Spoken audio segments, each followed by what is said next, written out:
Please get ready for the passage.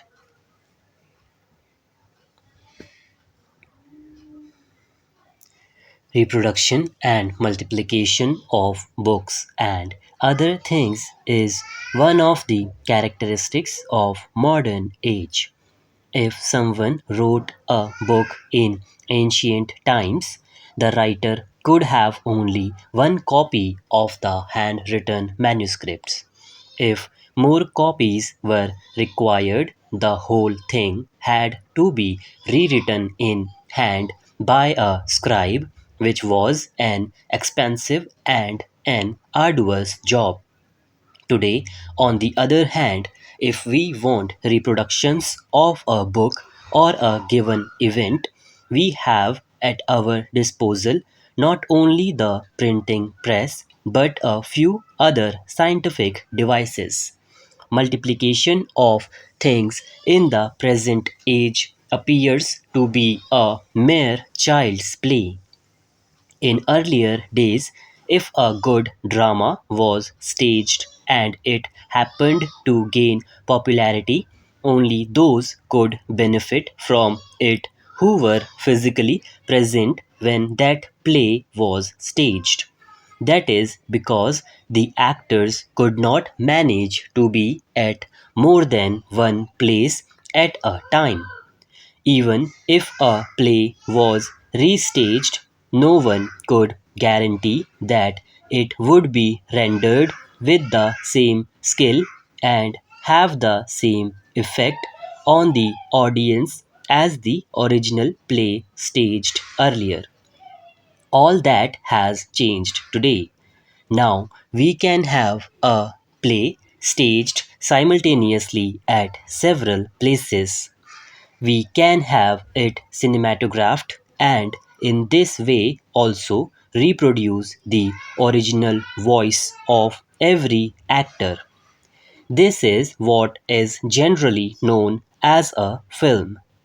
Cinema is a very powerful medium for projecting ideas.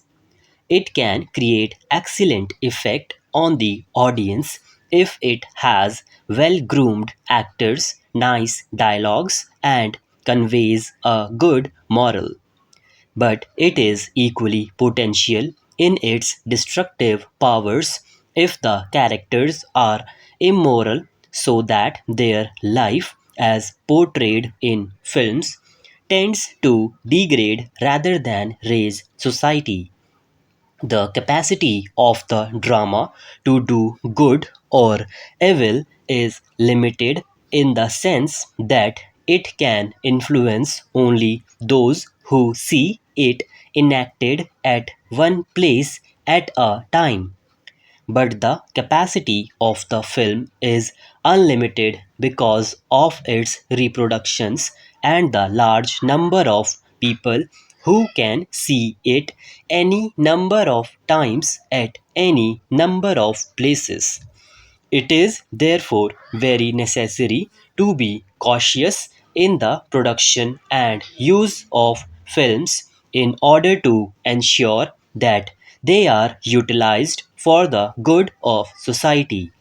Broadly speaking, cinema may be said to have three main objectives, namely education, recreation, and propaganda, and these have utmost importance. After all, books can give only a part of the knowledge which is desirable for man to acquire.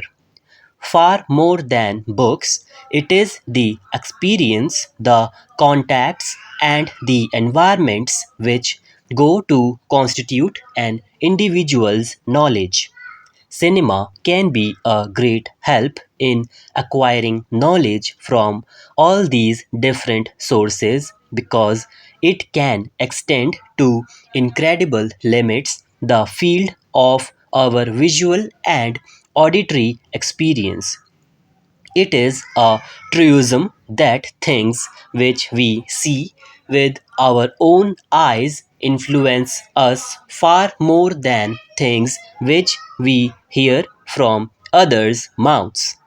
Things which we see on the screen may not be leaving as lasting an impression on us as things which we see in our actual life, but nevertheless, scenes of the screen are more effective than descriptions read in print or heard through ears. As for recreation, it is also of many kinds. There is recreation which, besides being entertaining, is also educative. There can also be something which is recreative but morally injurious. I cannot claim to have seen many films. Actually, I have not had many occasions to see them, but I am told by many a friend that quite a number of our films belong to the later category and that far from being a genuine source of recreation or education, they only stimulate sensuousness. Such films have a particularly bad effect on younger minds. May be that such films are more popular than others. It is also possible that such films may be more paying. It might be said by some that films are produced on a commercial basis and therefore the producers have to produce only what is in demand. It may also be said that the principal function of the cinema is to provide entertainment, in which case producers have to be guided by popular taste.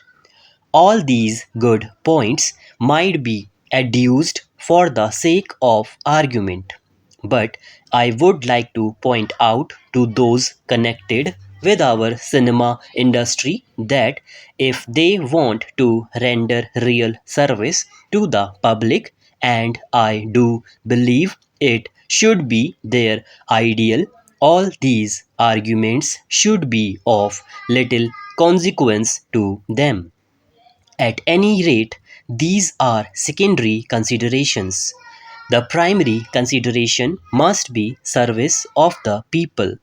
No service can be real unless it safeguards the genuine interests of those who are sought to be served. I would request film producers to think over this and ask themselves as to what their real aim is. The aim has to be service of the people, which is not incompatible with commercial success. But commercial success without service is hardly worth anything.